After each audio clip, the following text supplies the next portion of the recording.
السلام عليكم ورحمة الله وبركاته. الحمد لله رب العالمين والصلاة والسلام على أشرف الأنبياء والمرسلين وعلى آله وأصحابه أجمعين. أما بعد فأعوذ بالله من الشيطان الرجيم. بسم الله الرحمن الرحيم. لقد كان لكم في رسول الله أسوة حسنة لمن كان يرجو الله واليوم الآخر وذكر الله كثيرا. وقال رسول الله صلى الله عليه وسلم: المسلم من سلم المسلمون من لسانه ويده، أو كما قال عليه الصلاة والسلام. رواه مسلم. صدق الله العظيم وصدق رسوله النبي الكريم ونحن على ذلك من الشاهدين والشاكرين والحمد لله رب العالمين. سبحانك لا علم لنا إلا ما علمتنا إنك أنت العليم الحكيم. رب اشرح لي صدري ويسر لي أمري واحلل عقدة من لساني يفقه قولي رب زدني علما. Before we start, just a humble request. If brothers can stand up, inshallah, and we can fill in the spaces in the safs in front of us. If there is any space in front of us, the brothers from the back row can move up, inshallah. Once the line is complete, we can sit down, inshallah.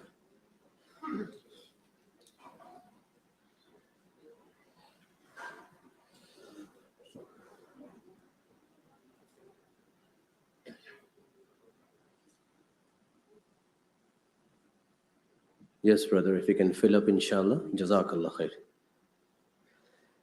My respected elders and brothers, in the month of December, we started a topic. We spoke for 2 Jummahs on that topic, then we had to postpone it because the month of Rajab and then Sha'ban and then Ramadan. And then in the last few Jummahs, we spoke about Hajj. What was that topic? Islam is not just a religion, it's a way of life. On what hadith was it based on? The hadith of Muslim, the famous hadith Rasulullah sallallahu alaihi wasallam said to the nearest meaning, Al-Muslimu man salim al-Muslimuna min lisanihi wa yadihi. A Muslim is one that other Muslims are safe from the harm of his limbs and from the harm of his tongue.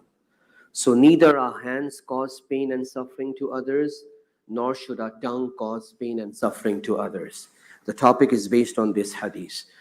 What had been mentioned until now, I'll quickly review it inshallah and then we'll move forward. We mentioned that ulama in the tafsir, in the commentary of this hadith say that a person will be able to appreciate and understand this hadith of Rasulullah sallallahu alaihi wasallam if he understands the 2 underlying concepts of deen. What are the 2 underlying concepts of deen? The first one is that the entire commands of Allah subhanahu wa ta'ala, meaning the entire deen, is classified into 5 categories. What are those 5 categories? Aqaid, that is translated as beliefs. Ibadat, that is translated as acts of worship.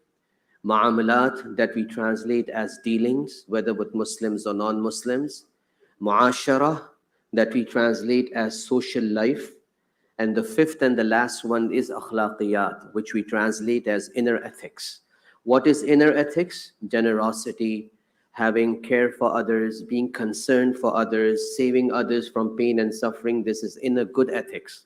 Evil inner ethics, jealousy, animosity, malice and grudge for others, being proud of oneself, considering oneself better than others. These are all evil inner ethics. So to save oneself from these inner ethics, evil ones, this is akhlaqiyat. So one thing to understand, what do we know when we understand these 5 categories? That the regular misconception that shaitan has put in our mind, that deen is just coming to the masjid, deen is just building the masajid, deen is just doing hajj, deen is just fasting in Ramadan. Sure, this is a big chunk of deen, but deen is not just limited to these ibadats. Deen is a combination of these 5 things. A person might be doing his ibadats, but he's lacking in dealings, or is he lacking in social Islamic life, Islamic social life? Then maybe he or she considers himself as a Muslim, but he or she is an incomplete Muslim in the sight of Allah subhanahu wa ta'ala. This is a heavy statement that I'm saying in front of you, but this is what the ulama tell us. He or she is an incomplete Muslim in the sight of Allah. If he is not striving, nobody's perfect. Nobody can become perfect. But at least he understands this concept and he tries to achieve and strive in all these 5 categories, then he will be considered a complete Muslim in the sight of Allah. First concept to understand. Second concept to understand is that people think that deen is different and worldly life is different. Again, this is a wrong understanding according to the Quran and the ahadith of Rasulullah sallallahu alaihi wasallam. It is deen that tells us how to spend our worldly life. For non-believers, state is different, church is different. But for believers, deen tells you how to wake up in the morning. Deen tells you how to go to sleep. Deen tells you how to use the bathroom. Deen tells you the right of the spouses, the right of the parents, the right of the children, the right of the guests, the right of the neighbors. Everything of a believer is related to his deen. So deen and dunya is not separate, but rather it is interconnected. If a Muslim's deen is incomplete, he doesn't have full knowledge of deen, his dunya can never be according to sunnah. If a person's knowledge of deen is as much as he requires, then at least he'll be able to spend and mold his life according to the commands of Allah and the sunnahs of Rasulullah sallallahu alaihi wasallam. So these are the two underlying concepts. 5 categories of deen. Deen and dunya are interrelated. Once we understand these two concepts, then we will be able to understand this hadith that a Muslim is one that other Muslims are safe from the harm of his tongue and of his hands. We gave a few examples in the last Jummah when we spoke in January. Inheritance. Father passes away, people don't distribute the inheritance. We went in detail, I'm just giving hints so we can recall what was mentioned. Father builds a house, mashallah, 5 children. When father passes away, the fight starts. To whom does this house belong? Father starts a business. First son enters, second son enters, third son enters. There is no understanding, no contract. That is he entering as an employee? Is he entering as a shareholder? Or the father is just doing ihsan and doing a favor to him? So these are all general examples that we have deficiency in our mu'amalats, in our dealings. So, and in our social life, this causes problems in our life. This tells us that this is also part of our deen. Moving forward, this is where we stopped. Moving forward, what does it mean that a Muslim is safe from the harm of the tongue and from the harm of the limbs? There are many examples that we see in everyday life, but me and you don't realize. And Islam is so careful in saving the opposite Muslim from pain and suffering that Islam flexes its rules also. I'll repeat this sentence again. Islam flexes its rulings also when that ruling becomes a cause of pain and suffering for the opposite believer. Example, may Allah save all of us, Ameen.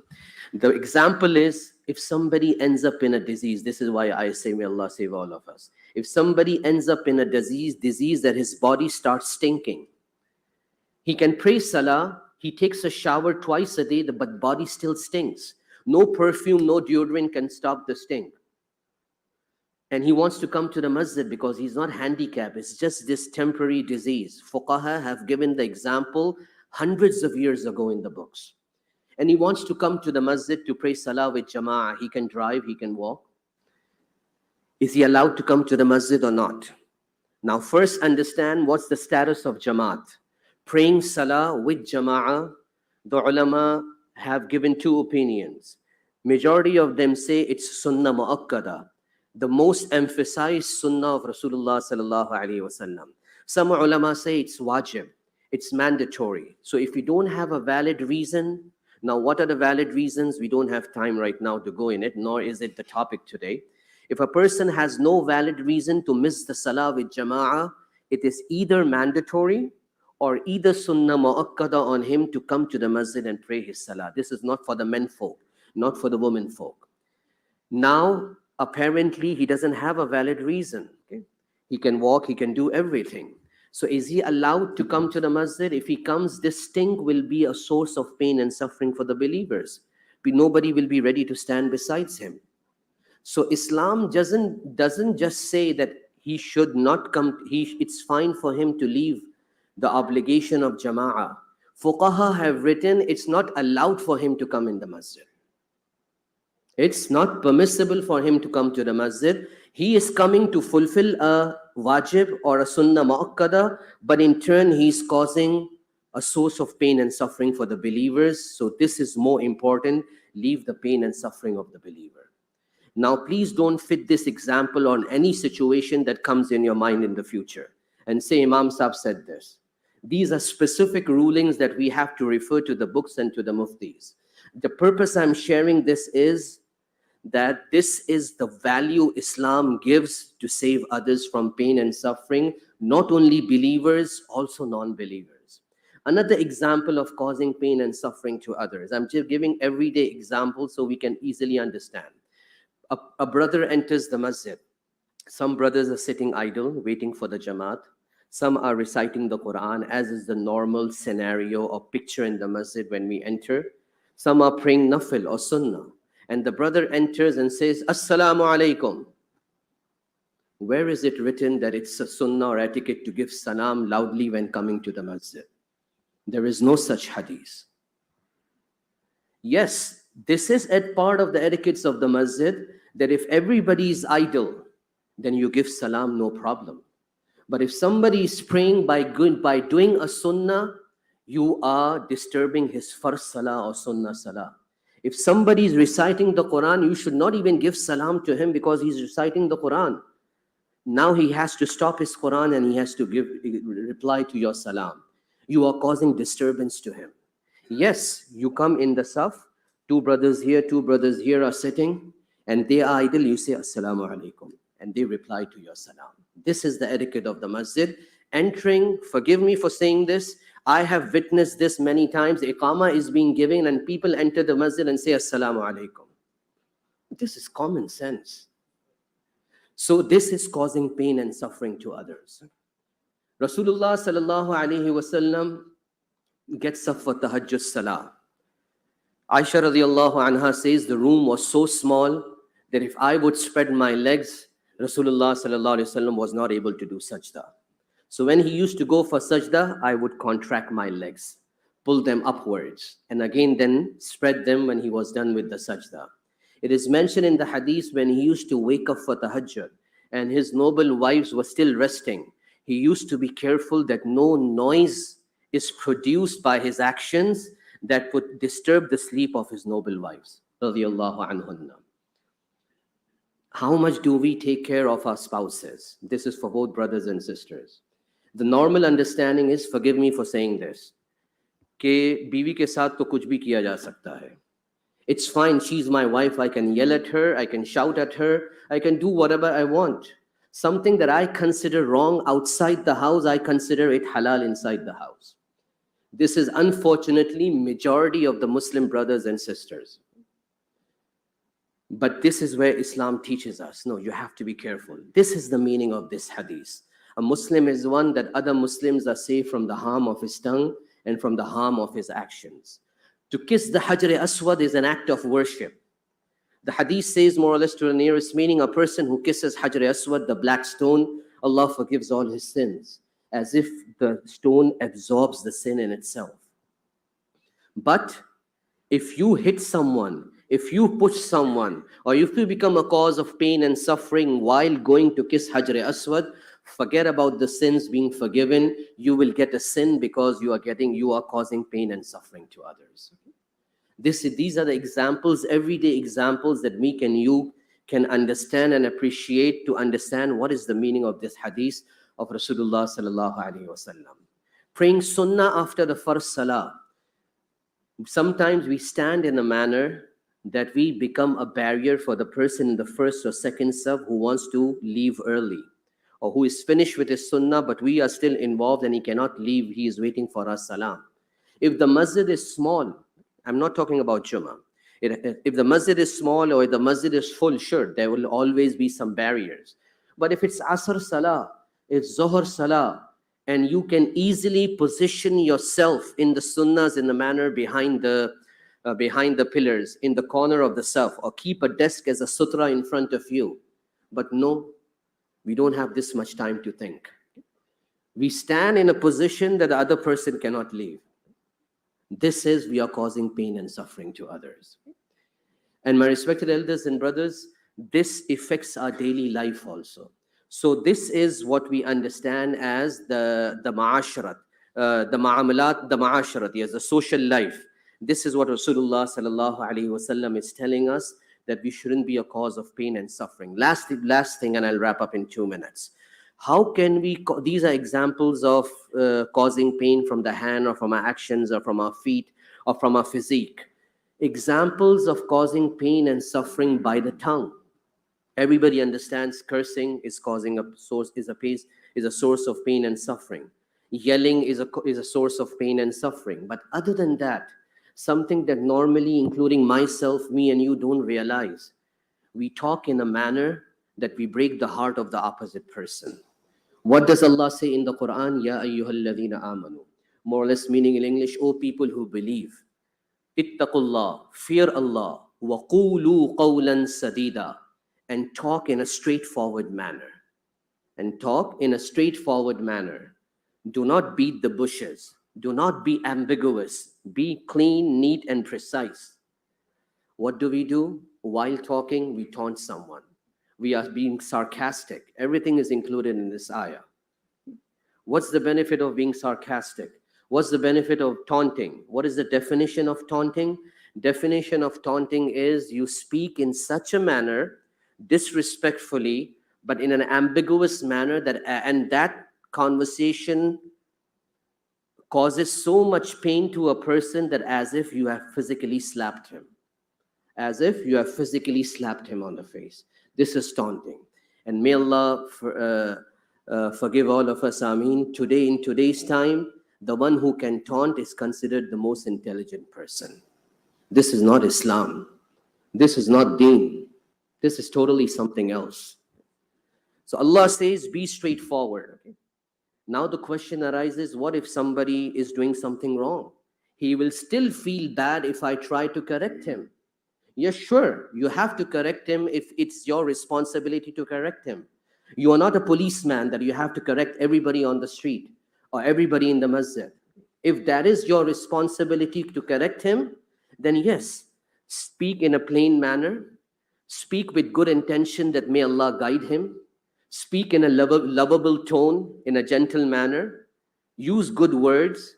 Oh, brother, I request you to please reconsider what you said. Brother, fear Allah. This is not correct what you are saying or what you are doing. This is also a manner of saying, and manner is curse, the first word that comes out of your mouth.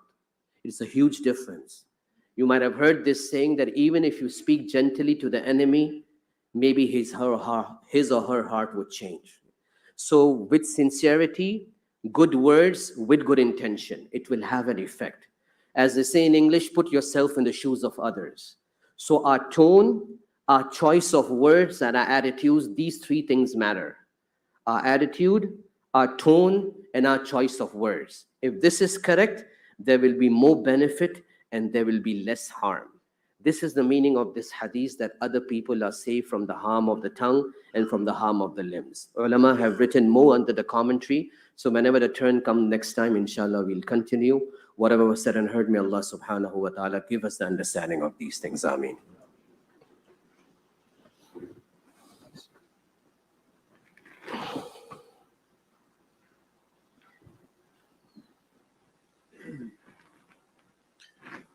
Allahu Akbar, Allahu Akbar, Allahu Akbar, Allahu